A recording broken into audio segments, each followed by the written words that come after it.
أعوذ بالله من الشيطان الرجيم.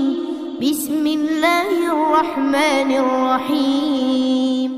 وآية لهم الليل نسلخ منه النهار فإذا هم مظلمون والشمس تجري لمستقر لها ذلك تقدير العزيز العليم. والقمر قدرناه منازل حتى عاد كالعرجون القديم. لا الشمس ينبغي لها أن تدرك القمر ولا الليل سابق النهار وكل في فلك يسبحون. അസ്സലാമു അലൈക്കും വറഹ്മത്തുള്ളാഹി വബറകാതുഹു. ഖുർആൻ പദം 1524 ദിവസത്തിലേക്ക് എല്ലാവരെയും ഹാർദമായി സ്വാഗതം ചെയ്യുന്നു. വിശുദ്ധ ഖുർആനിലെ 36-ാമത്തെ അധ്യായമായ സൂറത്ത് യാസീനിലെ 37 മുതൽ 40 വരെയുള്ള ആയത്തുകളാണ് ഇന്ന് പഠനവിധേയമാക്കുന്നത്. ക്ലാസ് ആരംഭിക്കുന്നതിനായി ആദരണീയനായ ഡോക്ടർ AI വിലായത്തുള്ള സാഹിബിനെ ക്ഷണിക്കുന്നു. അസ്സലാമു അലൈക്കും വറഹ്മത്തുള്ളാഹി വബറകാതുഹു. أعوذ بالله من الشيطان الرجيم. بسم الله الرحمن الرحيم. وآية لهم الليل نسلخ منه النهار فإذا هم مظلمون والشمس تجري لمستقر لها ذلك تقدير العزيز العليم. والقمر قدرناه منازل حتى عاد كالعرجون القديم. لا الشمس ينبغي لها أن تدرك القمر ولا الليل سابق النهار وكل في فلك يسبحون. صدق الله العلي العظيم. സൂറത്ത് യാസീനിലെ 37 മുതൽ 40 വരെയുള്ള ആയത്തുകളാണ് ഞാൻ നിങ്ങളെ കേൾപ്പിച്ചിട്ടുള്ളത്. അള്ളാഹുവിന്റെ ഏകത്വവും പരമാധികാരവും അജയ്യതയും ഒക്കെ ബോധ്യപ്പെടുത്തുന്നതിന് ചില ദൃഷ്ടാന്തങ്ങൾ പരാമർശിക്കുകയാണ് സൂറത്ത് യാസീനിൽ നമ്മൾ വായിച്ചുകൊണ്ടിരിക്കുന്ന ഭാഗത്ത് അള്ളാഹു സുബ്ഹാനഹു വ തആല. സൂറത്തിന്റെ ആദ്യ ഭാഗം നമ്മൾ വിശദമായിട്ട് മനസ്സിലാക്കുകയുണ്ടായി. മക്കയിലെ നബി സല്ലല്ലാഹു അലൈഹി വസല്ലമയുടെ പ്രബോധന ദൗത്യത്തോട് നിഷേധാത്മകമായ നിലപാട് സ്വീകരിച്ചുകൊണ്ട് നിലകൊള്ളുന്ന ആളുകളെ അവരുടെ നിലപാടുകളെ മുൻനിർത്തിക്കൊണ്ട് അവരെ വിമർശിക്കുകയും ആക്ഷേപിക്കുകയൊക്കെ ചെയ്യുന്ന വിധത്തിലാണ് സൂറത്തിന്റെ തുടക്കം. അവർക്ക് പാഠം ഉൾക്കൊള്ളാൻ ഉപകരിക്കുന്ന വിധത്തിലുള്ള ഒരു ചരിത്ര സംഭവവും അസ്ഹാബുൽ ഖറിയത്ത് എന്ന് പറഞ്ഞുകൊണ്ട് ഒരു സമൂഹത്തെ പരാമർശിച്ചുകൊണ്ട് അള്ളാഹു തുടർന്ന് വിവരിക്കുകയുണ്ടായി. അതിനുശേഷമാണ് ഇവിടെ അള്ളാഹുവിന്റെ ഏകത്വത്തെ, അള്ളാഹുവിന്റെ പരമാധികാരത്തെ ബോധ്യപ്പെടുത്തുന്ന ചില പ്രാപഞ്ചിക ദൃഷ്ടാന്തങ്ങളും പ്രതിഭാസങ്ങളും ഒക്കെ ഇവിടെ ചൂണ്ടിക്കാണിക്കപ്പെടുന്നത്. ഇന്നലെ നമ്മൾ പഠനവിധേയമാക്കിയ ആയത്തുകളിൽ അള്ളാഹു നിർജീവമായ ഭൂമിയെ ഒരു ദൃഷ്ടാന്തമായിട്ട് എടുത്തു കാണിക്കുകയുണ്ടായി. നിർജീവമായ ഭൂമിയെ അവൻ ജീവസുറ്റതാക്കി മാറ്റുകയും അതിൽ നിന്ന് ധാന്യങ്ങളും അതുപോലെ മറ്റ് ഫലങ്ങൾ ഉൽപ്പാദിപ്പിക്കുന്ന ചെടികളെയും സസ്യങ്ങളെയും വൃക്ഷങ്ങളെയൊക്കെ പുറത്തു കൊണ്ടുവന്ന കാര്യവും ഈത്തപ്പനയുടെയും മുന്തിരിയുടെയും തോട്ടങ്ങളും അവയ്ക്കിടയിലൂടെ ഒഴുകിക്കൊണ്ടിരിക്കുന്ന അരുവികളെക്കുറിച്ചും അള്ളാഹു പരാമർശിക്കുകയുണ്ടായി. മനുഷ്യർക്കും അതുപോലെ കന്നുകാലികൾക്കുമൊക്കെ പ്രയോജനം ചെയ്യുന്ന വിധത്തിലുള്ള അവർക്ക് ഭക്ഷിക്കുന്നതിന് ഉപകരിക്കുന്നതായ വിഭവങ്ങൾ ഉൽപ്പാദിപ്പിക്കുന്ന ചെടികളും വൃക്ഷങ്ങളും ഒക്കെയാണ് അള്ളാഹുവിടെ ചൂണ്ടിക്കാണിച്ചത്. ഈ വൃക്ഷങ്ങളുടെ ഫലങ്ങളും അതുപോലെ തന്നെ മനുഷ്യരധ്വാനിച്ചുകൊണ്ട് കൃഷി ചെയ്ത് ഉൽപ്പാദിപ്പിക്കുന്നവയും ഇതൊക്കെയും തന്നെ അള്ളാഹുവിന്റെ ആസൂത്രണത്തിൽപ്പെട്ട ഈ പ്രപഞ്ച സംവിധാനത്തിന് കൃത്യമായ ചില ലക്ഷ്യങ്ങളുണ്ട് എന്ന് ബോധ്യം നൽകുന്ന, ഇതിനൊരു ആസൂത്രകനുണ്ട് എന്നത് നമുക്ക് ബോധ്യപ്പെടുത്തി തരുന്ന കാര്യങ്ങളായിട്ട് അള്ളാഹു ചൂണ്ടിക്കാണിക്കുകയുണ്ടായി. കൃതജ്ഞതയുള്ളവരായി പടച്ചതമ്പുരാനോട് വിധേയപ്പെടുന്ന, അവനോട് കൃതജ്ഞത കാണിക്കുന്ന ആളുകളായി മാറാൻ ഈ ദൃഷ്ടാന്തങ്ങളൊന്നും അവർക്ക് മതിയായതാവുന്നില്ലേ എന്നതാണ് അള്ളാഹു അവിടെ ഒരു ചോദ്യമായിട്ട് ഉന്നയിക്കുന്നത്. തുടർന്ന് പറയുകയുണ്ടായത് സുബ്ഹാനല്ലദീ ഖലഖൽ അസ്വാജ കുല്ലഹ എന്നാണ്. സകലതിനെയും ഇണകളായി പെയേഴ്സായിട്ട് സൃഷ്ടിച്ച അള്ളാഹു തീർത്തും അന്യൂനനും എല്ലാ നിലക്കും തികവാർന്നവനുമാണ്, എല്ലാ വിധത്തിലും എല്ലാ നിലക്കും പരിശുദ്ധനാണ് എന്ന കാര്യമാണ് ചൂണ്ടിക്കാണിക്കപ്പെടുകയുണ്ടായത്. ഈ ഇണകളായി സൃഷ്ടിച്ചു എന്ന് പറഞ്ഞത് ചെടികളിലും അതുപോലെ ജൈവലോകത്തും മനുഷ്യരിലും പിന്നെ മനുഷ്യർക്ക് ഇതുവരെ അറിയാൻ സാധിച്ചിട്ടില്ലാത്ത പല സംഗതികളിലും ഈ ഒരു പ്രതിഭാസം പ്രവർത്തനക്ഷമമാണ് എന്ന കാര്യം കൂടി അള്ളാഹു അവിടെ പരാമർശിക്കുന്നുണ്ട്. അതിനെ തുടർന്നാണ് അള്ളാഹു മറ്റൊരു പ്രാപഞ്ചിക ദൃഷ്ടാന്തത്തിലേക്ക് അനുവാചകരുടെ ശ്രദ്ധ ക്ഷണിക്കുന്നത്. നേരത്തെ നിർജീവമായ ഭൂമിയെ അവരെ കണ്ണു തുറപ്പിക്കുന്ന ദൈവിക ദൃഷ്ടാന്തമായി ചൂണ്ടിക്കാണിച്ചു എന്നത് നമ്മൾ മനസ്സിലാക്കിയിട്ടുണ്ടായി. അതിനെ തുടർന്ന് ഇവിടെ ആയത്തുൻ ലഹും, അവർക്കുള്ള ഒരു ദൃഷ്ടാന്തമാണ് അല്ലൈലു, രാത്രി എന്ന് പറഞ്ഞുകൊണ്ടാണ് തുടങ്ങുന്നത്. രാവ് അവരെ സംബന്ധിച്ചിടത്തോളം കൃത്യമായ ചില സൂചനകൾ നൽകുന്ന ഒരു ദൃഷ്ടാന്തമാണ്. നസ്ലഖു മിൻഹു നഹാർ, അതിൽ നിന്ന് നാം പകലിനെ ഊരിയെടുക്കുന്നു. രാവാണ് ഈ ഭൂമി ഉൾപ്പെടുന്ന ഇടത്തിന്റെ ഒരു പതിവ് അല്ലെങ്കിൽ അതിന്റെ സ്ഥായിയായ ഒരു ഭാവം എന്നതാണ് നൽകപ്പെടുന്ന ഒരു സൂചന. ഇരുട്ടാണ്, രാവാണ്. രാവിൽ നിന്ന് പകലിനെ നാം ഊരിയെടുക്കുന്നു എന്നാണ് അള്ളാഹുവിടെ പറയുന്നത്. അപ്പൊ രാവ് ഇരുട്ടുകുത്തി അല്ലെങ്കിൽ അന്ധകാരം നിറഞ്ഞു നിൽക്കുന്ന ഒരവസ്ഥയാണ് പ്രപഞ്ചത്തിന്റെ ഇവിടെ പരാമർശിക്കപ്പെടുന്ന ഈ ഇടത്തിന്റെ ഒരു പ്രകൃതം. അതിൽ നിന്ന് പകലിനെ നാം വേർപെടുത്തിയെടുക്കുന്നു, ഊരിയെടുക്കുന്നു. അങ്ങനെയുള്ള ഈ രാവ് ഏതൊന്നിൽ നിന്നാണോ പകലിനെ അള്ളാഹു ഇങ്ങ് വലിച്ചു ഊരിയെടുക്കുന്നത്, അത് അറുത്ത ഒരു ആടിനെ തൊലി പൊളിച്ചെടുക്കുന്ന പോലെയുള്ള ഒരു മെറ്റഫറാണ് അതിൽ അടങ്ങിയിട്ടുള്ളതെന്ന് കാണാൻ കഴിയും. നസ്ലഹു എന്ന പ്രയോഗം അങ്ങനെ ഈ തൊലി പൊളിച്ച് പുറത്തേക്ക് ആടിന്റെ ശരീരം പുറത്തേക്ക് വലിച്ചെടുക്കുന്ന ഒരു കാര്യം പറയുന്ന പോലെയുള്ള ഒരു സമാനമായ ഒരു പ്രയോഗമാണത്. ആയത്തുൻ ലഹുമുൽ ലൈലു, ഇവിടെ രാവിനെ അവർക്കുള്ള ഒരു ദൃഷ്ടാന്തമാണ് എന്ന് പറഞ്ഞുകൊണ്ടാണ് അള്ളാഹു കാര്യം വിവരിക്കുന്നത്.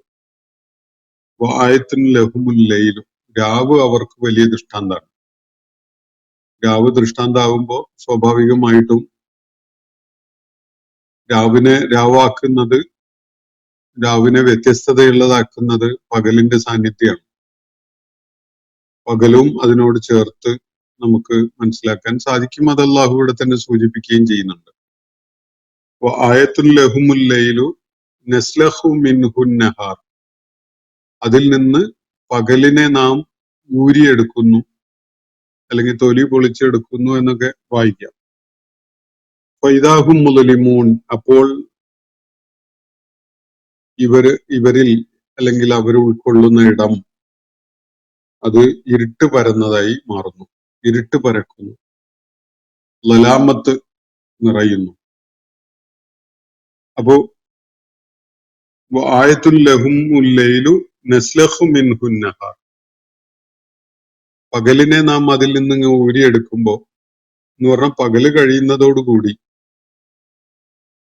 പകലിന്റെ സാന്നിധ്യം കൊണ്ട് പ്രകാശം നിറഞ്ഞതായി നിന്നിരുന്ന അവസ്ഥയിൽ നിന്ന് പകലിനെ അള്ളാഹു അങ്ങ് ഊരിയെടുത്തു. പിന്നെ അവിടെ ബാക്കിയുള്ളത് ഇരുട്ടാണ്, സ്ഥായിയായ ആ അന്ധകാരമാണ് പിന്നെ അവിടെ അവശേഷിക്കുന്നത്. അങ്ങനെയുള്ള ഈ രാവ്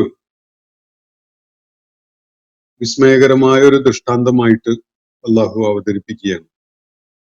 മനുഷ്യന് തികഞ്ഞ ബോധ്യത്തോടുകൂടി കാര്യങ്ങൾ മനസ്സിലാക്കാൻ ഉപകരിക്കുന്ന വിധത്തിലുള്ള ഒരു ദൃഷ്ടാന്തമായിട്ടാണ് അള്ളാഹു രാവിനെ ഇവിടെ ചൂണ്ടിക്കാണിക്കുന്നത്.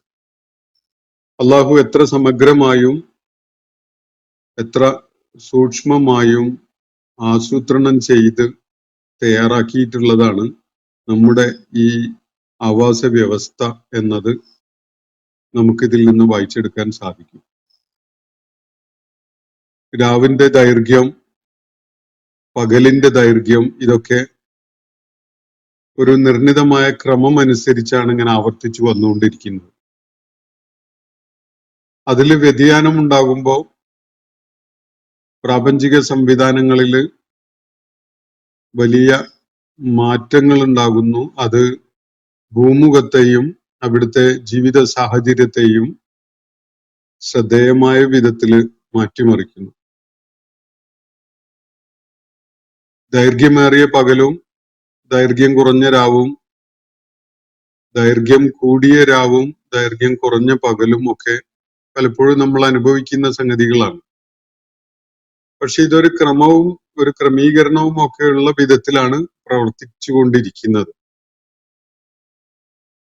പകൽ രാവായി മാറുന്നത് അല്ലെങ്കിൽ രാവിൽ നിന്ന് പകല് രൂപപ്പെട്ടു വരുന്നത് ഒക്കെ തന്നെ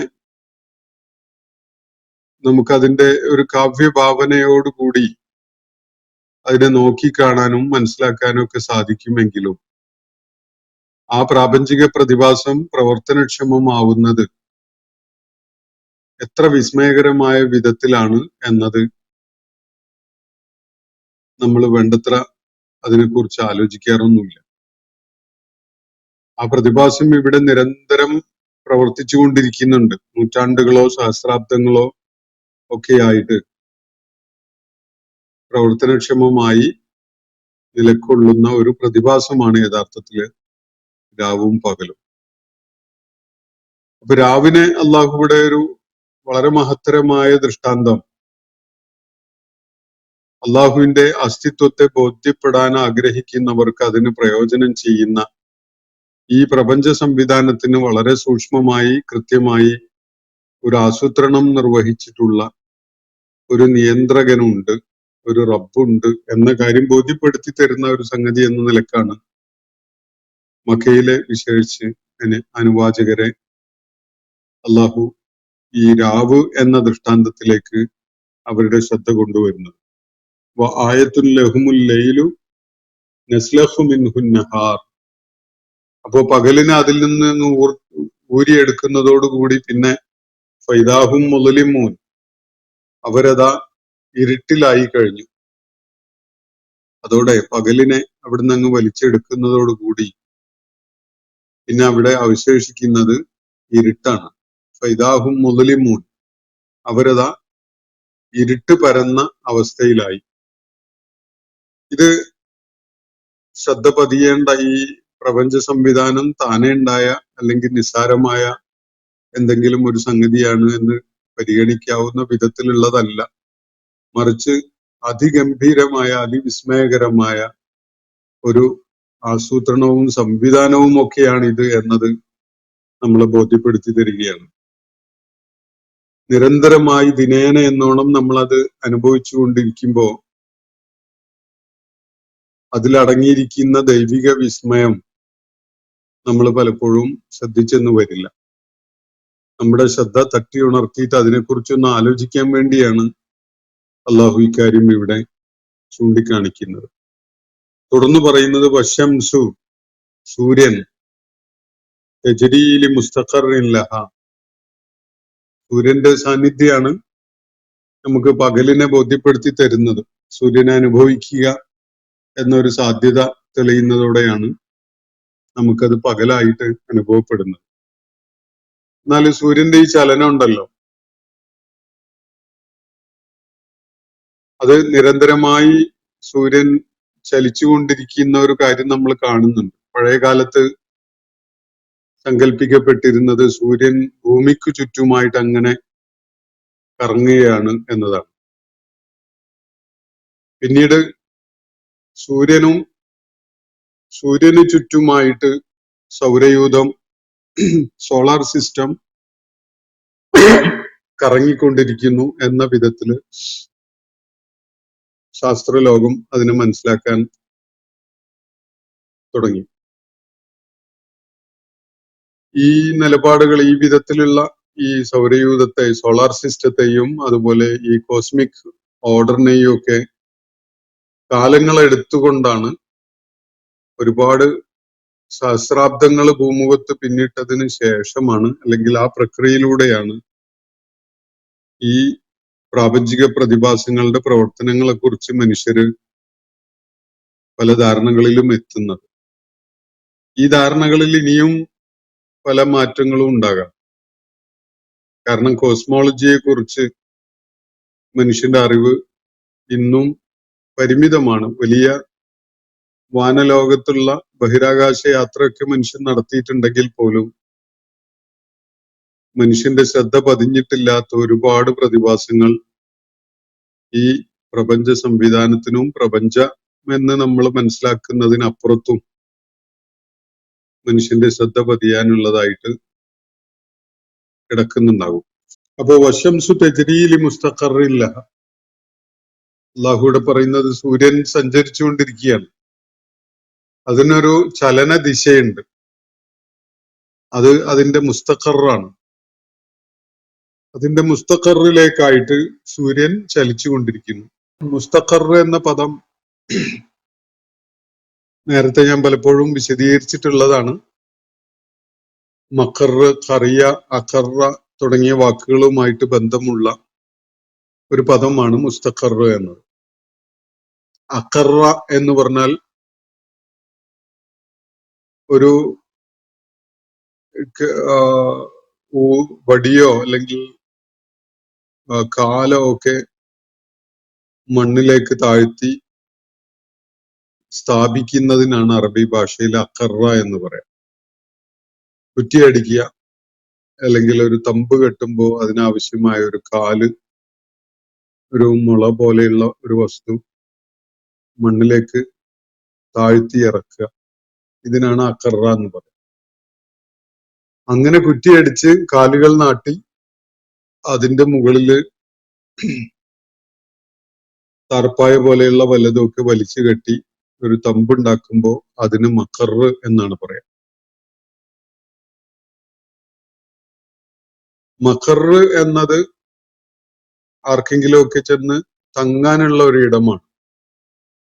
അങ്ങനെ കുറെ പേര് തങ്ങുന്ന ഒരു ഇടം ആയി മാറുമ്പോൾ അതിന് ഖറിയ എന്ന് വിളിക്കും. അതും ഈ വാക്കിൽ നിന്ന് രൂപപ്പെട്ടു വന്നതാണ്. മുസ്തഖർ എന്നത് ഇതേ റൂട്ടിൽ നിന്ന് വന്നിരിക്കുന്ന വേറൊരു വാക്കാണ്. നമ്മളൊരിടത്ത് മഖറായി കണ്ടുകൊണ്ട് അങ്ങോട്ട് ലക്ഷ്യമിട്ട് പോകുന്നുണ്ടെങ്കിൽ അതിനാണ് മുസ്തഖർ എന്ന് പറയാം. ഒരിടം നമുക്ക് ചെന്ന് ചേരാനുള്ള നമ്മളുടെ ഒരു ഹാൾട്ടിംഗ് സ്റ്റേഷനായിട്ട്, നമുക്ക് ചെന്ന് നമ്മൾ ആ ചലനം അവസാനിപ്പിച്ച് അങ്ങ് നിൽക്കാൻ, ഹാൾട്ട് ചെയ്യാനുള്ള ഒരു ഇടമായിട്ട് നമ്മളൊരു സ്പോട്ടിനെ കാണുന്നുണ്ടെങ്കിൽ അതാണ് മുസ്തഖർ. അപ്പൊ ഈ പദങ്ങളൊക്കെ എവിടെയെങ്കിലും ഒന്ന് തങ്ങലുമായി ബന്ധപ്പെട്ടുകൊണ്ടുള്ളതാണ്. അതിന്ന് രൂപപ്പെട്ടു വന്നിട്ട് ഒരുപാട് പദങ്ങളും പ്രയോഗങ്ങളും അറബി ഭാഷയിലുണ്ട്. മഖറുൽ ഖുർആൻ എന്ന് അറബ് ലോകത്ത് പള്ളികളോടൊക്കെ ചേർന്ന് ഒരു വലിച്ചു കെട്ടി ഉണ്ടാക്കിയ ഒരു ഷെഡിനോ അല്ലെങ്കിൽ ഒരു തമ്പിനൊക്കെ പറയാറുണ്ട്. ചിലപ്പോൾ അത് ഒരു സ്ട്രക്ചർ തന്നെ ആവും, കെട്ടിടമൊക്കെ തന്നെ ആവും. അത് മഖറുൽ ഖുർആൻ എന്ന് പറഞ്ഞാൽ ഖുർആൻ പഠിക്കാൻ വേണ്ടി പള്ളികളോട് ചേർന്ന് ഉണ്ടാക്കുന്ന ഒരു ഓത്തുപള്ളിയാണ്. അപ്പോ ഖുർആൻ തഹ്ഫീൽ ചെയ്യുന്ന ഒരു കൾച്ചർ അറബ് ഇസ്ലാമിക ലോകത്ത് ദീർഘകാലം ഉണ്ടായിട്ടുണ്ട്. അപ്പോൾ പള്ളികളോട് മസാജിദുകളോട് ചേർന്നുള്ള ഈ സംവിധാനത്തിനാണ് മഖർ എന്ന് പറയുന്നത്. ഇതൊക്കെ തന്നെ അഖറ എന്ന റൂട്ട്, ഇത് ഇന്ന് മലയാളത്തിലേക്ക് വന്ന പദങ്ങളും ഉണ്ട്. മലയാളത്തിൽ കോമൺ ആയിട്ട് ഉപയോഗിക്കുന്ന ഈ കുറ്റി എന്ന വാക്ക് പോലും അതിന്ന് വന്നിട്ടുണ്ടാവാൻ സാധ്യതയുണ്ട്. അപ്പോ ഞാൻ അതിന്റെ വിശദാംശങ്ങളിലേക്ക് ഇപ്പൊ പോകുന്നില്ല. ഇവിടെ അള്ളാഹു പറയുന്നത് വശംസു തജ്രീലി മുസ്തഖറിൻ ലഹ, സൂര്യൻ അതിന്റെ ഒരു ഹോൾട്ടിംഗ് സ്റ്റേഷനിലേക്ക് അങ്ങനെ നീങ്ങിക്കൊണ്ടിരിക്കുകയാണ്. സൂര്യനെ അള്ളാഹു കത്തിച്ചു വിട്ട അല്ലെങ്കിൽ അതിനെ ജ്വലിപ്പിച്ച് അതിനെ പ്രവർത്തനക്ഷമമാക്കിയ ആ നാള് മുതൽ അത് ഒരു ലക്ഷ്യം വെച്ചുകൊണ്ടുള്ള നീക്കത്തിലാണ്. അള്ളാഹുവിന്റെ അർശിൽ ചെന്ന് നിൽക്കുക, അർശിന്റെ മുന്നിൽ ചെന്ന് കീഴ്പ്പെടുക എന്നൊരു സങ്കല്പം, എന്നൊരാശയം. സൂര്യന്റെ പ്രവർത്തനം അവസാനിക്കുന്നത് അങ്ങനെ സൂര്യൻ ദീർഘകാലം പ്രവർത്തിച്ചുകൊണ്ട് അത് ചെന്ന് ഹാൾട്ട് ചെയ്യുക അള്ളാഹുവിന്റെ അർശിന്റെ ചുവട്ടിലാണ് എന്ന വിധത്തില് ഒരു വിവരണം നമുക്ക് കാണാം. യഥാർത്ഥത്തില് ഈ അർശ് എന്നത് വളരെ പ്രതീകാത്മകമായ ഒരു പ്രയോഗമാണ്. അള്ളാഹുവിന്റെ സിംഹാസനം എന്ന് പറയുന്നത് അള്ളാഹുവിന്റെ സമ്പൂർണമായ നിയന്ത്രണം കാര്യങ്ങളുടെ മേലുള്ള, അപ്പൊ അള്ളാഹുവിന്റെ പൂർണമായ നിയന്ത്രണത്തിന് കീഴ്പ്പെട്ടുകൊണ്ട് അള്ളാഹുവിന്റെ മുന്നിൽ സുജൂദ് ചെയ്യുന്ന വിധത്തില് സൂര്യൻ അതിന്റെ ചലനം അവസാനിപ്പിക്കുന്ന ഒരു കാര്യമാണ് അതുകൊണ്ട് സൂചിപ്പിക്കപ്പെടുന്നത്.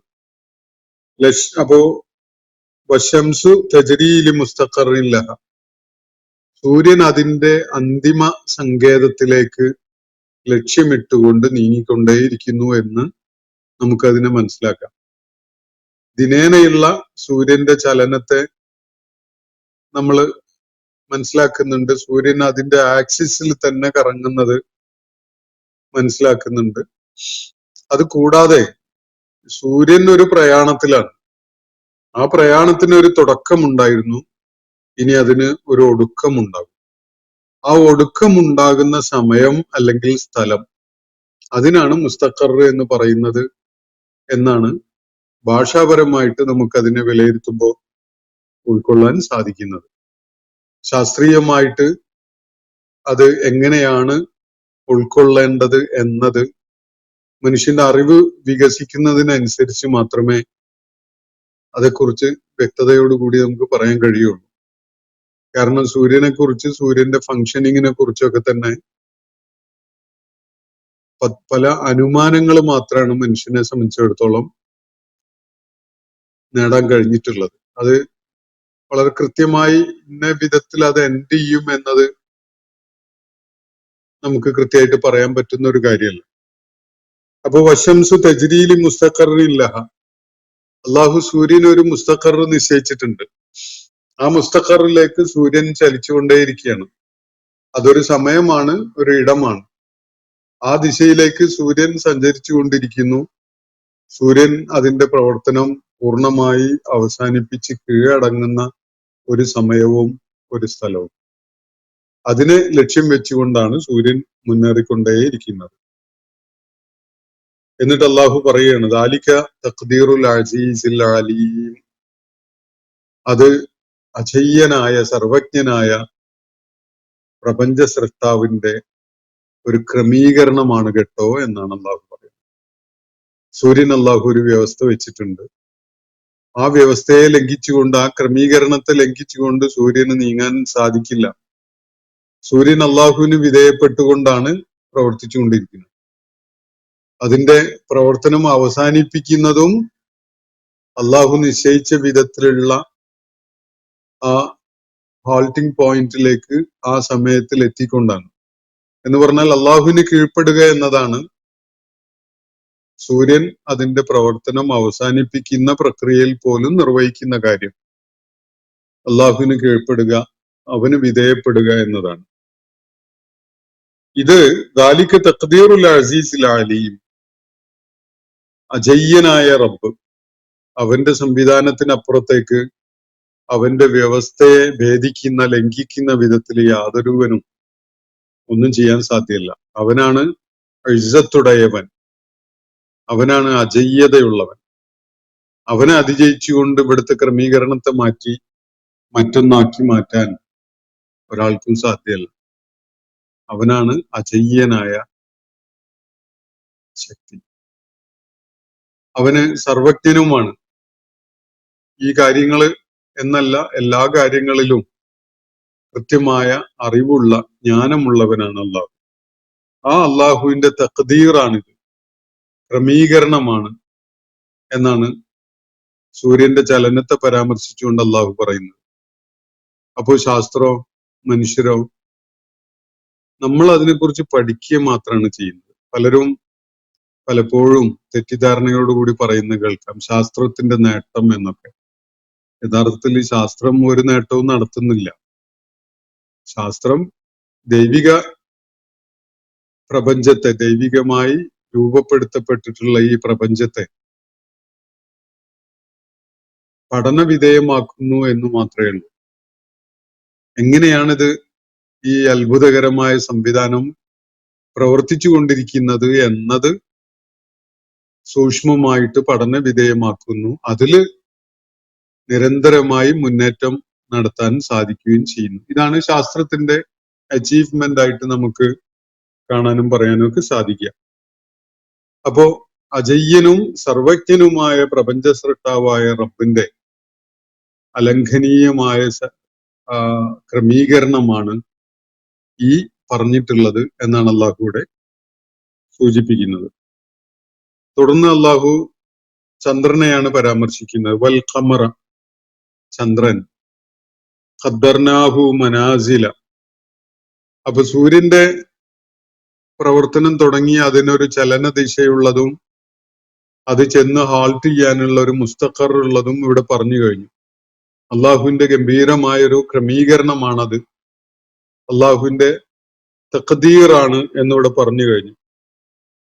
അതേ പദം തന്നെയാണ് അള്ളാഹു ഇവിടെ ചന്ദ്രനെ കുറിച്ച് ഉപയോഗിക്കുന്നത്. വൽ ഖമറ ഖദ്ദർനാഹു. ഖദ്ദർനാഹു എന്ന് പറഞ്ഞാൽ നാം ക്രമീകരിച്ചിരിക്കുന്നു, ആ ക്രിയാരൂപാണ്. തഖ്ദീർ എന്ന് പറഞ്ഞാൽ ക്രമീകരണം എന്നാണ്. അപ്പൊ അള്ളാഹുവിന്റെ ക്രമീകരണമാണ് എന്ന് പറഞ്ഞുകൊണ്ട് സൂര്യന്റെ ചലനത്തെ അള്ളാഹു പരാമർശിച്ചു. പിന്നീട് വൽ ഖമറ, ചന്ദ്രൻ, ഖദ്ദർനാഹു മനാസില, ചന്ദ്രന് ചില ഭവനങ്ങളെ നാം ക്രമീകരിച്ചു വെച്ചിട്ടുണ്ട്. ചന്ദ്രന് നമ്മൾ കാണുന്ന പോലെ ഓരോ ദിവസവും മാറി മാറി വരുന്നതോടെ ചന്ദ്രന് രൂപം മാറുന്നു. ചന്ദ്രൻ ആകാശത്ത് കാണപ്പെടുന്ന ആ സ്പോട്ടിൽ മാറ്റം വരുന്നു. നമുക്ക് മനസ്സിലാക്കാവാൻ കഴിയുന്ന വിധത്തിലുള്ള പൊസിഷൻ മാറുകയും ഉയരം മാറുകയും ഒക്കെ ചെയ്യുന്നുണ്ട്. നമുക്ക് ഡേ 1 ചന്ദ്രൻ നിലകൊള്ളുന്ന ആ ഇടം ചന്ദ്രന്റെ ഒന്നാമത്തെ വീടായിട്ട് പരിഗണിക്കാം. രണ്ടാമത്തെ ദിവസം മറ്റൊരു വീട്ടിലാണ് ചന്ദ്രൻ തങ്ങുന്നത്.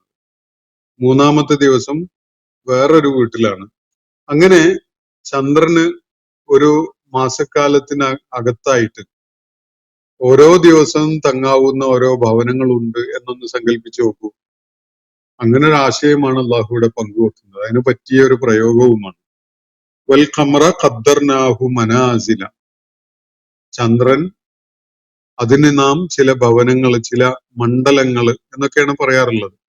മൻസിൽ എന്നുള്ളതിന്റെ ബഹുവചനാണ് മനാസിൽ. മൻസിൽ എന്ന് പറഞ്ഞാൽ നമ്മൾ കയറി കിടക്കാനുള്ള അല്ലെങ്കിൽ ഇറങ്ങിയിരിക്കാനുള്ള ഒരു ഇടം എന്നുള്ള നിലക്ക് പറയുന്ന വീട് എന്ന അർത്ഥത്തിലാണ്, ഭവനം എന്ന അർത്ഥത്തിലാണ് ആ പദം വരുന്നത്. അപ്പൊ ചന്ദ്രനെ സംബന്ധിച്ചിടത്തോളം നാം അതിന് ചില മൻസിലുകൾ നിശ്ചയിച്ചു കൊടുത്തിരിക്കുന്നു, ചില ഭവനങ്ങൾ നിശ്ചയിച്ചു കൊടുത്തിരിക്കുന്നു, അല്ലെങ്കിൽ ചില തങ്ങാനുള്ള ഇടങ്ങൾ, വഴിയമ്പലങ്ങൾ എന്നോ സത്രങ്ങൾ എന്നൊക്കെ പറയാം. അപ്പൊ ഓരോ രാത്രിയിലും ചന്ദ്രൻ തങ്ങുന്നത് ഓരോ വീട്ടിലാണ് എന്ന് സങ്കല്പിച്ചു നോക്കൂ. അത് വാനലോകത്ത് ഒരേ പോയിന്റിലല്ല എല്ലാ ദിവസവും ഉള്ളത്. അതെങ്ങനെ പൊസിഷൻ മാറി മാറി മാറി മാറി അങ്ങനെ പോകുന്നതാണ്. അതിന്റെ പൊസിഷൻ മാറുന്നു, ഹൈറ്റ് മാറുന്നു, ഇങ്ങനെ വ്യത്യസ്തമായിട്ട് അങ്ങനെ വ്യത്യാസപ്പെട്ടുകൊണ്ടാണ് അത് പോകുന്നത്.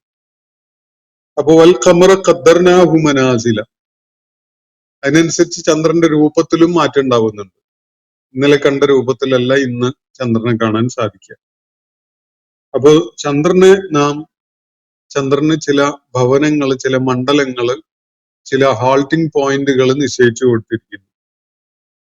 ഹത്താ ആദകൽ ഉർജൂനൽ ഖദീം, ആ പ്രക്രിയ അവസാനിക്കുന്നത് എങ്ങനെയാണ്? അത് ഒരു പഴകി ദ്രവിച്ച ഈത്തപ്പന കുലച്ചില്ല പോലെ അത് ആവുന്നത് വരെയാണ്. ചന്ദ്രന്റെ വിവിധ മൻസിലുകളിലൂടെ അത് കടന്നുപോയി അവസാനം ചന്ദ്രനെ നമ്മൾ കാണുന്ന ദിവസം അതിന്റെ രൂപം എങ്ങനെയാണ് എന്നാണ് അള്ളാഹു ഇവിടെ പറയുന്നത്. പല മൻസിലുകളിലൂടെ ചന്ദ്രൻ കടന്നു പോവുകയാണ്.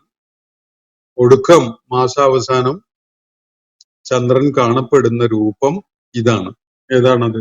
കൽ ഉർജൂനിൽ ഖദീം. ഉർജൂൻ എന്ന് പറഞ്ഞാൽ നമ്മൾക്ക് കൂടുതൽ പരിചയമുള്ള തെങ്ങിന്റെയോ കഴുങ്ങിന്റെയോ ഒക്കെ കൊലച്ചില്ല ഒന്ന് കണ്ടാൽ മതി. അപ്പൊ അത് ഉണങ്ങി ദ്രവിച്ച കൊലച്ചില്ല, ഒരു ഷേപ്പ്ലെസ്നെസ് എന്നതാണ് അതിന്റെ ഒരു ഷേപ്പ് ആയിട്ടുണ്ടാവുക. അതിന്റെ നല്ല വടിവൊത്ത വിധത്തിലുള്ള ഒരു ആകാരമല്ല ഉണ്ടാവുക. അത് ചുക്കി ചുളിഞ്ഞ് ചുരുണ്ടുകൂടിയ ഒരു സ്വഭാവത്തിലായി മാറിയിട്ടുണ്ടാവുമല്ലോ. ഈത്തപ്പനയുടെ കൊലച്ചില്ല അത് ഖദീമായി കഴിഞ്ഞാൽ, അത് പഴകി ഉണങ്ങി ഡ്രൈ ആയി കഴിഞ്ഞാൽ ഉണ്ടാകുന്ന ഒരു രൂപം, അതാണ് അതിന്റെ അവസാനത്തെ വിസിബിൾ ഫേസ്. പല മൻസിലുകളിലൂടെ കടന്നുപോയി ഹത്താ ആദ കൽ ഉർജൂനിൽ ഖദീം, അത് ഈ ഒരു അവസ്ഥയിലേക്ക് തിരികെ എത്തുകയാണ്. ഈ അവസ്ഥയിലേക്ക് തിരികെ എത്തുക എന്ന് പറയുന്നത് അതിന്റെ രൂപത്തിലാണ്. അതിന്റെ പൊസിഷനോ അല്ലെങ്കിൽ ഡയറക്ഷനോ വ്യത്യാസം ഉണ്ടാവും.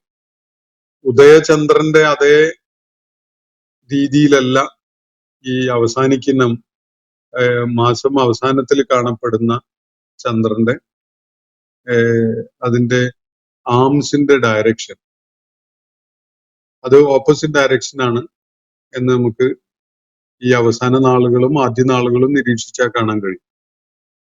ചന്ദ്രൻ വലത്തോട്ടായി അതിന്റെ കൊമ്പുകളുള്ള വിധത്തിലാണ് കാണപ്പെട്ടതെങ്കിൽ 1-2 ദിവസം കഴിഞ്ഞ് ആ മാസം അവസാനിക്കുന്നതോടെ അതിന്റെ ഓപ്പോസിറ്റ് ഡയറക്ഷൻ ആണ് അത് അതിന്റെ കൊമ്പുകൾ കാണാൻ കഴിയും. എന്ന് പറഞ്ഞാൽ ചന്ദ്രന്റെ വിസിബിൾ ആകുന്ന ഭാഗം ഇതുവരെ വിസിബിൾ ആയിരുന്ന ഭാഗത്തിൽ നിന്ന് വ്യത്യാസപ്പെട്ടിട്ടുള്ള ഭാഗമാണ് പുതിയ മാസം തുടങ്ങുമ്പോൾ കാണാൻ സാധിക്കും. അപ്പൊ ഇത് അള്ളാഹുവിടെ സൂചിപ്പിക്കുന്നത് ചന്ദ്രന് അള്ളാഹു ചില ഭവനങ്ങള്, ചില മണ്ഡലങ്ങള്, ചില ഹാൾട്ടിംഗ് പോയിന്റുകൾ നിശ്ചയിച്ചു കൊടുത്തിട്ടുണ്ട്. അത് എത്രത്തോളം മുന്നോട്ട് പോകും, അതിന്റെ ഏറ്റവും അവസാനമായിട്ട് അത് എത്തിച്ചേരുന്നത് ഈ ഒരു രൂപത്തിലായിരിക്കും. അത് കൽ ഉർജൂനിൽ ഖദീം എന്നതാണ്. ഹത്താ ആദ കൽ ഉർജൂനിൽ ഖദീം എന്നതാണ്.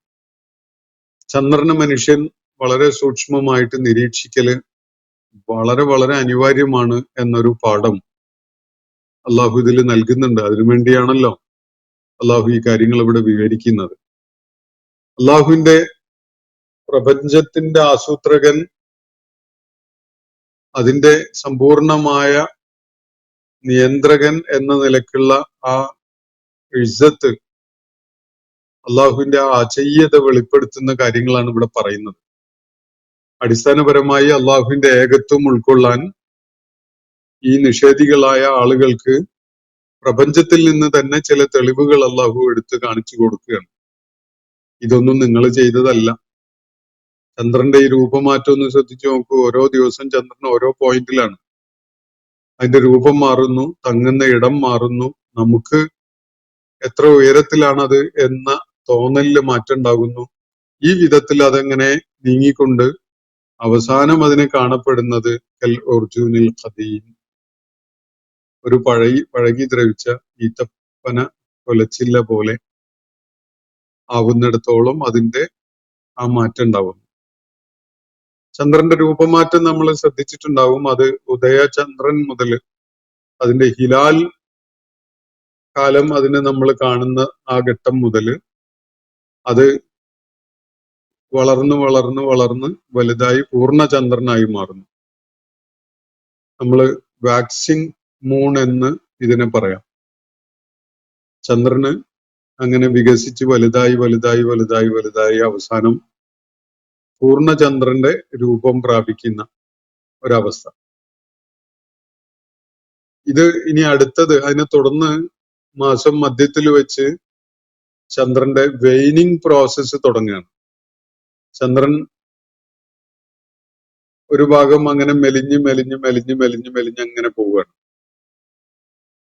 എന്നിട്ട് മാസം തുടക്കത്തിലുള്ള രൂപത്തിലല്ല അത് അതിന്റെ അവസാനത്തിലേക്കാണ്. മാസം തുടക്കത്തിലുള്ളത് അത് ഏത് ഷേപ്പിലാണ് ഏത് ആംഗിളിലാണ് നമ്മൾ കണ്ടിരുന്നെങ്കിൽ അതിന്റെ ഓപ്പോസിറ്റിലാണ് മാസം അവസാനത്തിൽ കാണുക.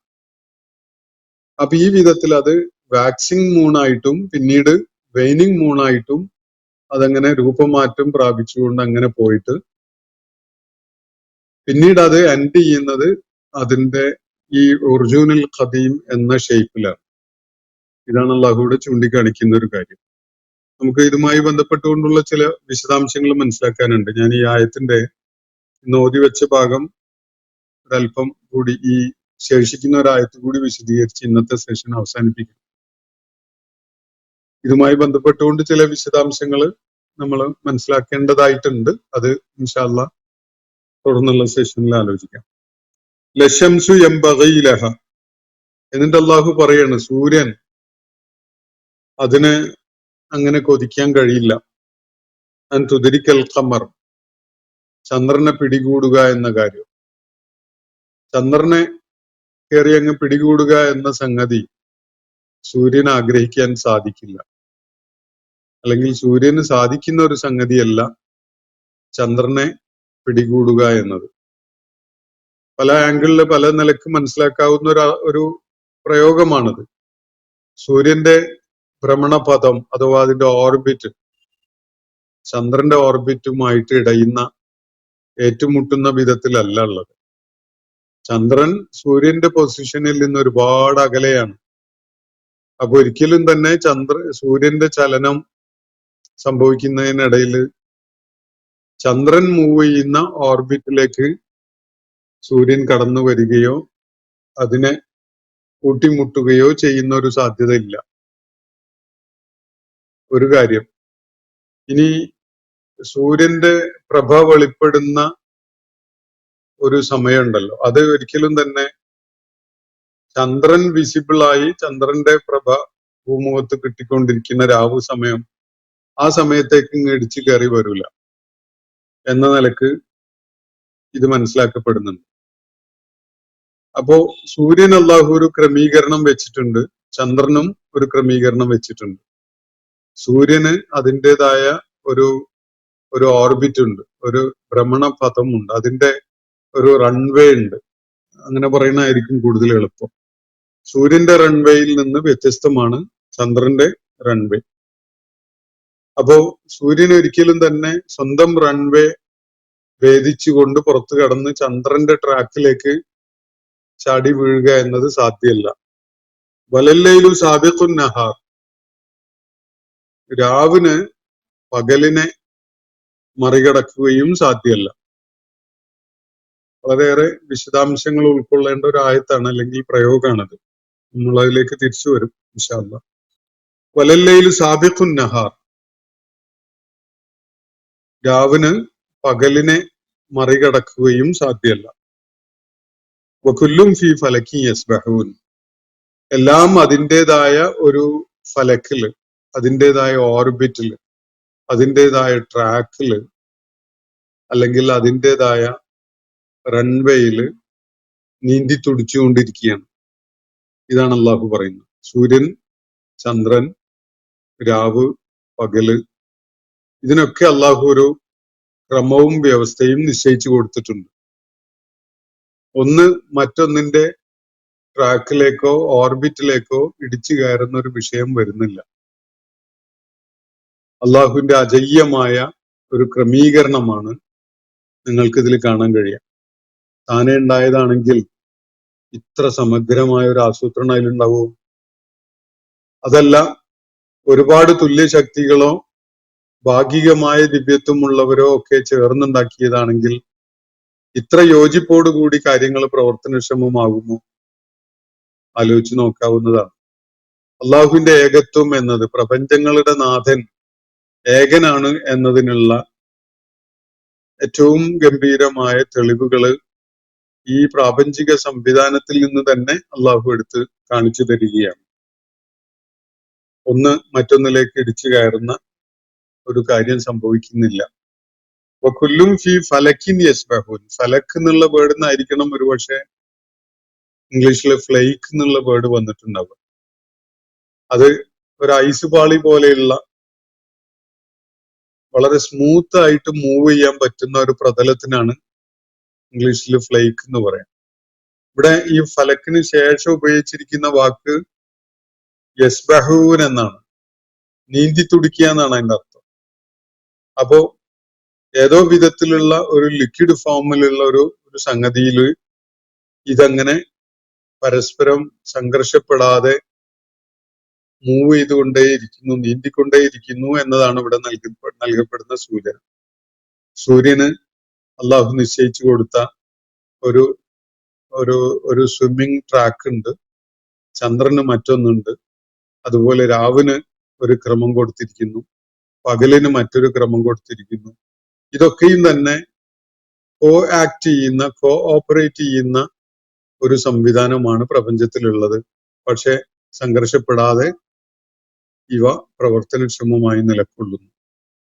സൂര്യൻ ഉണ്ടാക്കിയത് ഒരു ദൈവവും ചന്ദ്രനെ ഉണ്ടാക്കിയത് വേറൊരു ദൈവവുമാണെങ്കിൽ ഈ അതിഗംഭീരമായ സംവിധാനം ഇത്ര സമഗ്രമായി ഫലപ്രദമായി പ്രവർത്തനക്ഷമമാകുമോ എന്ന് ആലോചിച്ച് നോക്കൂ.